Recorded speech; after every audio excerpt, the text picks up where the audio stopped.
Hi guys, welcome back to Writing Tip for the Week. One thing that my students are really obsessed with that we talk a lot about is drafts. So I wanted to give you guys some tips on how I approach drafts. I approach, when I'm writing a 3-act thing or a novel or something longer, I like to think of my drafts in 3 stages. And this is funny, my students always laugh at me, but I call the first, you know when you're at IKEA and you get to go play in the balls, like the colored balls or whatever? That's draft 1, where you're just getting to do whatever you want. Except for then, when I taught that week on Facebook, everybody was like, I'm playing in the balls, and then like, whatever, it's kind of a funny thing. So you may not want to like tell your husband or your wife, I'm playing in the balls, but that's the image of like you're 2 years old and there's a red ball and a green ball and you're just like, I want to do this, I want my main character to be a frog, or it's what Anne Lamott calls shitty rough drafts. You just do it, you just vomit on the page and you get it out. Sometimes it's the hardest draft to get through because it just takes sitting at the table and doing it. Draft 2, after you've done your rough draft, you don't need to show it to anybody. You can if you want to. Draft 2, I like to continue to play in the balls, but you may have learned what your subconscious was offering up to you in that first draft. So you may know more about your story now. So then you can go back and do another draft that's still very free form, but building around discoveries. Usually my students discover major things in that free form rough draft. They discover what their crisis climax is. They discover what their inciting incident is. Like a lot gets revealed in that first draft because you're just so free that you're not censoring, and your subconscious, as we've discussed before, already knows what your story is. So that's offered up, which is great.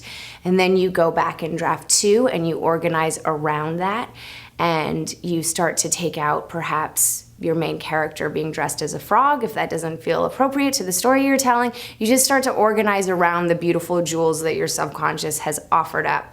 And then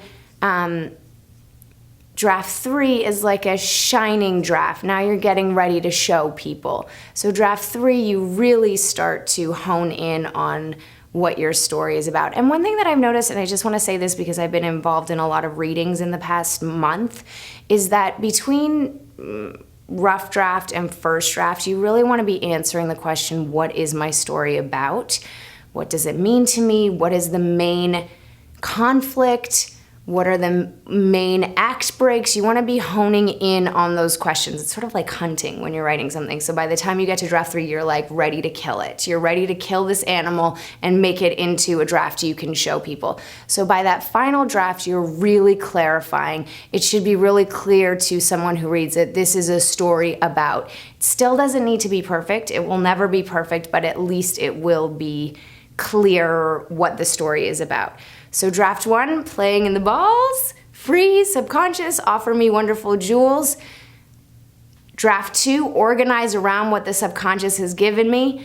Draft 3, really clarify what the subconscious has given me, and you want to be doing typos, you want to be doing edits, you want to be doing workshops either in class or with friends, making sure that it is clear what it is that you're trying to say. My students loved this tiny lesson, by the way, because it finally was clear to them that there was a number of drafts.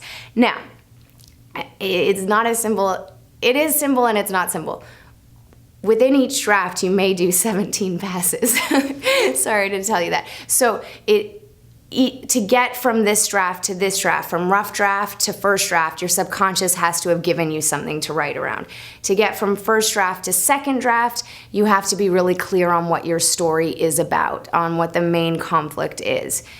In order to do that, you may have to do passes within each draft, but that's fine. Each draft is a thing in of itself, but that's what it takes for me to pass go and collect $200. Hopefully more than that every time you pass a draft. All right, guys, I hope that's helpful. And if you like this, please comment on the Facebook feed below or on the blog comments about where you are in your draft process and if there's anything I can help you with. Thanks so much.